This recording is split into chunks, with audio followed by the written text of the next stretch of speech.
रानू चिड़िया ने जंगल में नया नया फास्ट फूड का रेस्टोरेंट खोला था। अरे जल्दी से बर्गर की ऑर्डर कंप्लीट कर लेती हूँ, अभी ग्राहक आने वाले होंगे। फिर इतनी जल्दी में ओवन में पकते भी नहीं, मेरे पास तो केवल दो ही है ओवन। रानू चिड़िया के बनाए हुए बर्गर पूरा जंगल बहुत शौक से खाता था। सब पंछी बहुत मजे से खाते थे। अरे चिकन बर्गर तो बहुत अच्छे बन गए हैं। चलो जल्दी से इसको अब ओवन से निकालती हूँ और दूसरा बैच डाल देती हूँ ओवन में। तभी तो ग्राहक आएंगे तो गरम गरम सर्व कर दूंगी। अरे रानू बहन, दो बर्गर तो ला दो, चिकन बर्गर लाना। तुम्हारे बनाए हुए बर्गर तो क्या ही बात है, एक मेरे लिए बना दो और बंटी जी के लिए पैक कर देना। हाँ हाँ, अभी अभी लेकर आती हूँ, गरम गरम अब बस ओवन में है। अभी अभी फ्रेश फ्रेश लेकर आती हूँ। आपको केचप भी लगा देती हूँ, आप खुद भी लगा लेना। ऐसे में जंगल के सभी परिवार आकर शौक से खाते। अरे मिट्टू जी, आपने तो बहुत अच्छा किया कि मुझे ये चिकन बर्गर खिलाने ले आए। मेरी माँ वाले जंगल में ऐसी कोई चीज नहीं मिलती। कालू जी, ये रानू चिड़िया बर्गर बेच के कितना अमीर हो गई है, कितना अच्छा सेटअप लगाया है। हम भी ऐसे ही अमीर हो जाएंगे अगर हमारे हाथ भी ऐसा कोई काम लग जाए। क्यों ना हम भी करें। ऐसे ही गौरी कवि घर आकर फिर कालू को बताती है और कहती है, कालू जी, मेरे सुंदर पति मेरी बात माने ना, हम भी बर्गर की दुकान लगाते हैं, हम भी रानू की तरह अमीर होंगे। अच्छा अच्छा, तुम फिक्र ना करो, चलो आज ही से काम शुरू करते हैं। मैं चिकन लेकर आता हूँ, तुम घर में बाकी सामान बना लो। हम चिकन बर्गर बेचेंगे तो अमीर ही हो जाएंगे। ऐसे ही कालू चिकन खरीदने जाता है। अरे चील भैया, क्या रानू चिड़िया भी आपसे ही चिकन खरीदती है? ऐसा करो, बताओ कितने का चिकन किलो देते हो, सस्ता सस्ता लगाना। हाँ हाँ, रानो बहन तो यहीं से लेकर जाती है, फ्रेश फ्रेश चिकन जो बेचता हूँ। अभी मेरा 500 रुपये किलो है, चिकन बहुत अच्छी बेचता हूँ, बिल्कुल ताज़ा मुर्गियों की। इतनी महंगी? आय हाय हाय, महंगाई ने तो कमर तो रखी है। इतनी महंगी चीज भैया, क्या हो गया, नहीं चाहिए मुझे। अरे गौरी, चिकन तो इतनी महंगी थी कि पूछो ही मत। 500 कहाँ से लाता 500? अभी तो कवाए भी नहीं और 500 चिकन पे खर्च कर दूं। हाँ कालू जी, हमारे पास तो 500 भी नहीं, क्या करे। ऐसा करते हैं, कोई ना कोई उपाय ढूंढते हैं। मेरे पास एक मस्त आइडिया है, मेरी बात सुने। क्यों ना हम दूसरे जंगलों से पंछियों को अगवा करके उनका ही गोश्त निकाल के बनाए। ऐसे ही दोनों अगली सुबह से चिकन बर्गर बेचना शुरू कर देते हैं। अरे बंटी भैया, खाओ तो जरा, बहुत ही अच्छा और टेस्टी है, साथ में फ्राइज और कोक भी फ्री है। और बर्गर की प्राइस भी बहुत सस्ती है, पूरे 50 रुपए का एक है। ले लो जल्दी से खा लो, सस्ते सस्ते दामों में दे रही हूँ। अरे आजकल रेस्टोरेंट पे मेरे कोई ग्राहक नहीं आ रहा, कब से बैठी हूँ, शाम होने को है, न जाने कोई ग्राहक भी नहीं आ रहा। लगता है कोई ना कोई समस्या तो जरूर है, वरना ऐसा तो कभी नहीं हुआ मेरे रेस्टोरेंट में कि कोई पंछी ना आए। ऐसे में रानो चिड़िया जा रही थी कि रास्ते में उसे गौरी और कालू दिखाई देते हैं। अरे ये कालू और गौरी क्या लेकर जा रहे हैं, जरा जाती हूँ और पता करूं। अरे वहां पर गौरी और कालू जा रहे थे कि रानो चिड़िया वहीं आ जाती है। अरे गौरी, कालू, ये क्या घसीट के रेड़ी में लेकर जा रहे हो?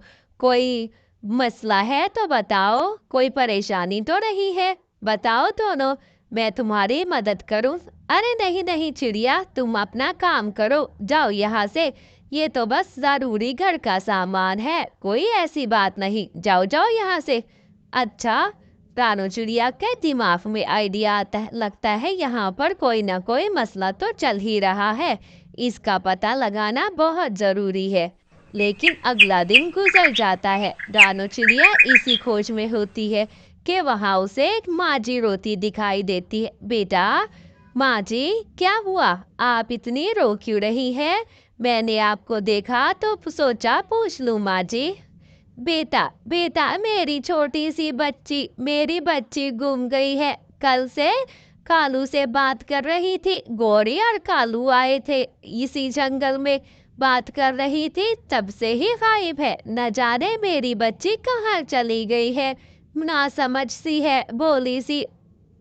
ऐसे में रानो कहती है, अरे माँ जी, आप फिक्र ना करें, मैं आपकी बेटी को ज़रूर ढूंढ के आऊँगी। आप रोना बंद करें, मैं ऐसे ही ढूंढूंगी। ऐसे में रानो चिड़िया को समझ आती है, यकीनन कोई दाल में कुछ काला है। चील भैया, क्या कालू और गौरी आपसे गोश्त लेने आए थे? क्या उन्होंने मेरे बारे में भी पूछा था आपसे? क्या चिकन आपसे लेकर गए हैं? नहीं नहीं रानो, आया तो था कालू, मगर कहता चिकन तो बहुत महंगा है। पूछा भी था कि रानो यहीं से लेती है। मैंने भी बताया कि हाँ, यहीं से लेती है। क्यों बताओ रानो, क्या हुआ है? क्या बताऊं चील भैया? ऐसे ही रानो चिड़िया सारी बात बता देती है कि उसे शक है कालू और गौरी पे, क्योंकि जब से मेरा बिजनेस स्टार्ट हुआ है, गौरी और कालू पीछे पड़े हैं। अब तो ग्राहक भी आना बंद हो गए हैं। सुना है दोनों ने बर्गर की दुकान खोली है और सस्ते बेच रहे हैं। ऐसे ही कालू और गौरी आपस में बातें कर रहे थे। कालू जी, शुक्र है इस रानो चिड़िया से जान छूटी। आपको तो डर ही गए थे कि कहीं इसको कुछ पता ना चल जाए।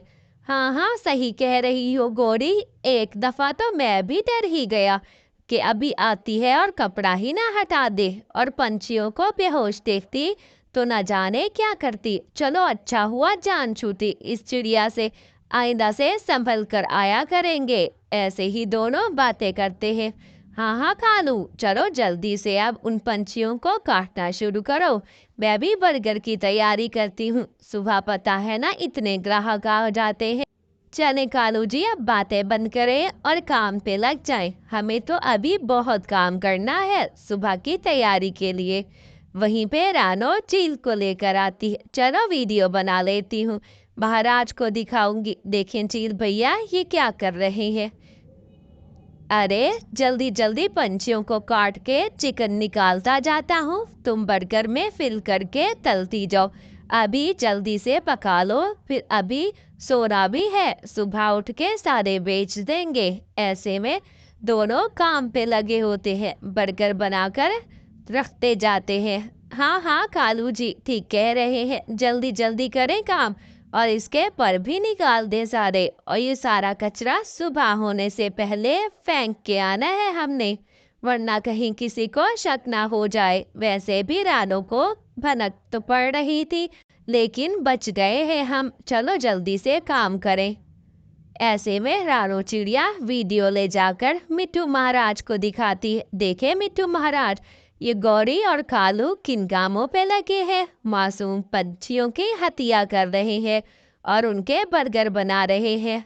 तुमने रानो ठीक किया, तुमने बहुत अच्छा काम किया। मिट्टू महाराज दोनों को इनाम देता है और कालू और गौरी को उम्र कैद की सजा देता है। मेरे सिपाहियों, चलो कालू और गौरी को उम्र कैद की सजा दो। गौरी गौरी, ये सब तुम्हारी वजह से हुआ है। ना तुम ये बर्गर के आइडिया देती, ना हम ये काम करते, ना हम जेल में होते। कितना गलत हुआ, क्यों मैंने तुम्हारा साथ दिया। हाय रे मेरी किस्मत फूटी। प्यारे बच्चों, इस कहानी से हमें ये सीख मिलती है कि हमेशा उसी काम को करो जो करना आता हो, दूसरों का काम मत छीनो।